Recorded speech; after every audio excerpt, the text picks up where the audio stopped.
Kristus menurut Matius.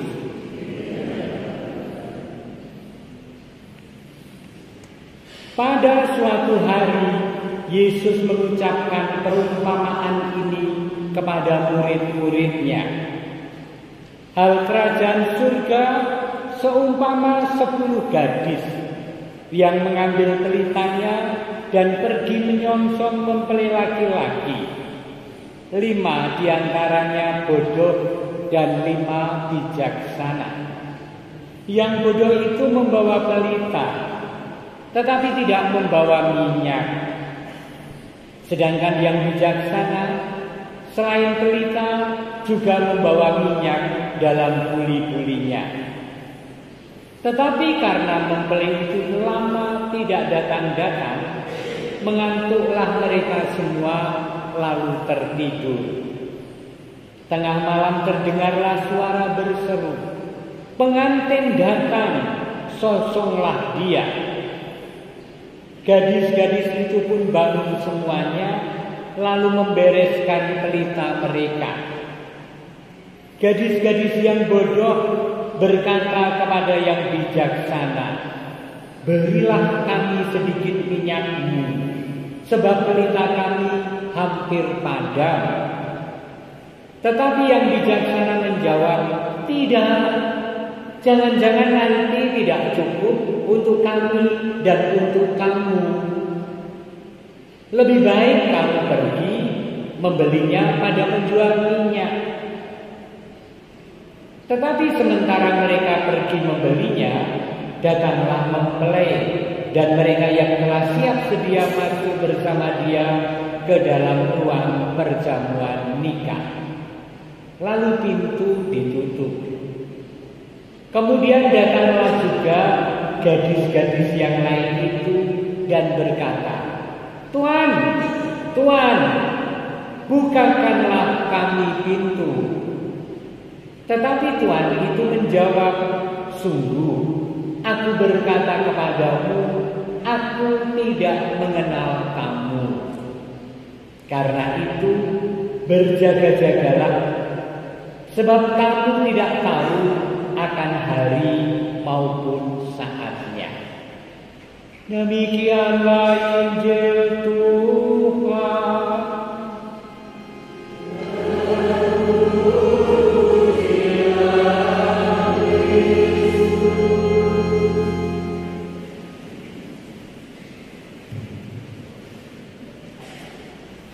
Kalau saya mengatakan bahwa saya adalah pribadi yang bijaksana, apa yang ada dalam batin Anda? Sombong, gitu kan? Karena tidak layaklah seseorang mengklaim diri sebagai seorang yang bijaksana. Tetapi bahwa setiap pribadi punya tolok ukur apa sih kebijaksanaan, dan punya keinginan bahwa suatu saat aku akan terbangun diri sebagai pribadi yang bijaksana, itu baik. Itu cita-cita setiap pribadi dan harus dihidupi. Kadang-kadang orang berpikir bijaksana itu menurut umur. Ada benarnya, tetapi tidak sedemikian itu. Banyak yang sudah berumur, tutur katanya, pilihan-pilihan diksinya, keputusan-keputusan sehari-harinya, usulan-usulannya, pilihan cara hidupnya tidak menampakkan pribadi yang bijaksana. Tetapi banyak orang-orang yang relatif muda sudah menampakkan ini akan bertumbuh menjadi sosok pribadi yang akan bijaksana. Saya akan mengambil contoh, dan mungkin contoh ini tidak persis mencontohkan soal kebijaksanaan yang sedang dibangun. Saya misah keluarga besar, bukan keluarga saya hanya promo diundang misa. Apa yang terjadi? Seorang anak, tidak kecil tetapi remaja, mungkin SMP, mendekati saya, kemudian mengambil tas saya, membawanya ke dekat altar di ruang tamu yang besar.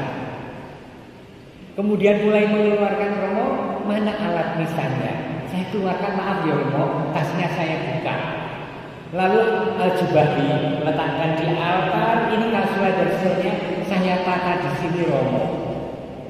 Kemudian dia mengeluarkan berbagai peralatan misa dan kemudian menatanya di samping saya. Romo, saya bawakan jubahnya di kamar sana Romo. Di kamar sana Romo nanti bisa berganti jubah. Kemudian di sana juga ada kamar mandinya kalau ada keperluan ke kamar mandi. Wes ngono wae. Kanggoku bocah SMP iki belajar bijaksana. Mungkin belum tua nanti dia sudah menek. Jadi mungkin juga tidak melulu tergantung umur, tetapi intensitas mengambil makna, mengambil hikmah, mendengarkan nasihat dan menyerap untuk diri sendiri. Menyenangkan loh, hai anak-anakku, para remaja, kamu bisa melakukan banyak hal dengan sangat indah dan menarik ketika kamu tidak sitik-sitik malu. Eli, ya kan ini, oke aku mau. Dok, nanti kamu gak siap tapi oke, aku sudah bisa baca. Aku mau loh. Keren. Nek jumal ngamprok neng bune ora keren. Lihat betapa peristiwa-peristiwa di dalam hidup. Kalau kita berani mengambil hikmah dari sana, kita sedang belajar bijaksana. Bahkan ketika anak-anak, maka benarlah kitab kebijaksanaan yang kita gembangkan hari ini dalam bacaan pertama. Kebijaksanaan bersinar dan tanggapan rayu, mudah dipandang oleh yang kasih kepadanya dan diketemukan oleh mereka yang mencarinya. Kalau kita mau, kita bisa semakin bijaksana. Ia mendahului, memperkenalkan diri kepada yang ingin kepadanya. Bahkan kebijaksanaan Roh Allah yang menawarkan kebijaksanaan itu hingga mendekati kita untuk kemudian, ya aku mau pilihan itu, aku mau. Dora makan dinar, ibu enggak aku mau dirajakan aku dolane waduk kok engko sore. Terus kamu muni banget, iya ya. Ning waduk sesuk-esuk ya iso, besok sore ya iso. Saiki dijak dinar, yo aku mau. Mengambil pilihan yang bagimu baik. Dan bagi banyak orang juga baik menurut perasaan umum. Nanti saya, Anda, anak-anak siapapun bertumbuh menjadi bijaksana karena kebijaksanaan ini menawarkan diri untuk hinggap di dalam kehidupan ini. Saudari-saudari yang dikasihi oleh Tuhan, Injil suci hari ini cerita tentang 5 gadis bodoh, 5 gadis bijaksana. Ini juga cerita anak-anak waktu ulangan agama. Kita semua hafal cerita itu. Tetapi ketika saya membuat khotbah ini, ada satu inspirasi begini. Apakah gadis-gadis yang bodoh itu akan tetap bodoh dan tidak bertumbuh dalam kebijaksanaan selanjutnya? Rasaku tidak. Maksudku rasaku tidak berhenti pada kebodohan. Kita mungkin pada suatu saat melakukan kebodohan dalam tanda kutip, kekeliruan, malu-maluin bahwa aku mengambil keputusan itu, aku isin bentak-bentak dengar wong liya, aku saiki isin. Kleru. Apakah dia kemudian nanti akan membentak? Kalau dia mau refleksi diri, mengambil hikmah, kemudian pada peristiwa berikutnya dia menahan diri untuk tidak sekedar membentak orang yang salah. belajar bijaksana. Maka 5 gadis bodoh itu tidak final dia menjadi 5 gadis yang bodoh yang tidak membawa minyak dalam bumi. Memang mereka mengambil konsekuensi orang iso melu pesta karena pintu ditutup. Tetapi nanti akan ada pesta lain, peristiwa lain yang dia kelima gadis itu sudah semakin bijaksana karena belajar dari peristiwa yang memalukan itu, salah itu, tidak pantas dan tidak pas itu. Maka poin berikutnya, Bapak Ibu, hai anak muda, anak-anakku semua, kalau hanya soal melakukan kekeliruan, salah, ngisi-ngisini, orang pantas dan tidak itu rapopo. Apa? Rapopo. Itu jadi pengalaman. Tetapi ketika dari pengalaman itu saya mengambil hikmah atau kebijaksanaan, saya belajar dari pengalaman itu yang semakin mematangkan saya untuk gayuh meraih kebijaksanaan yang menjadi cita-cita setiap pribadi.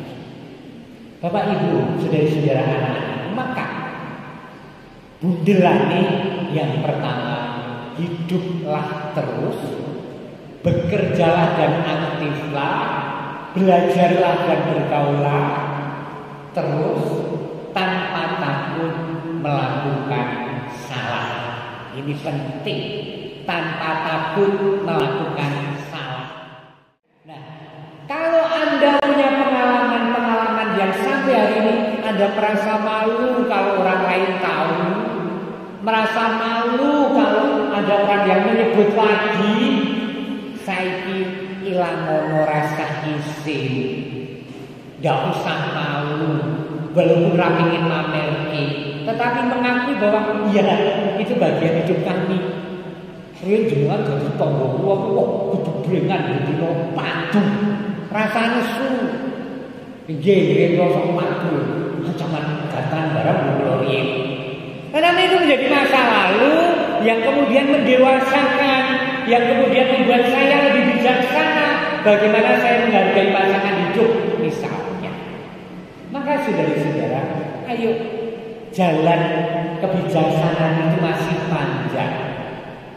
5 gadis yang bodoh akan menjadi bijaksana.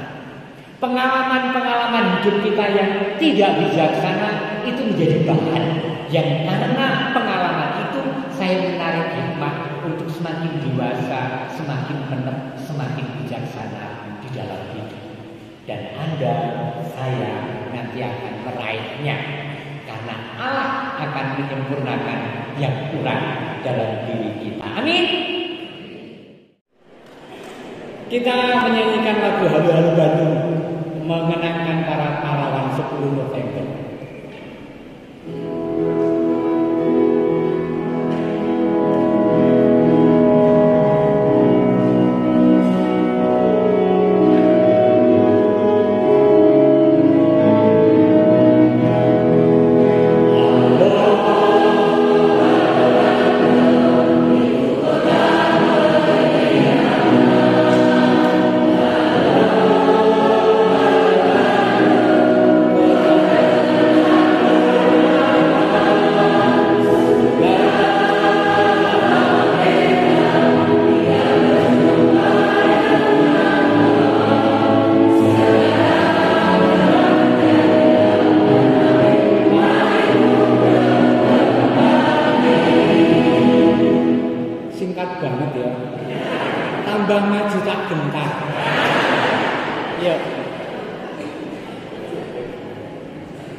Tuhan bersamamu.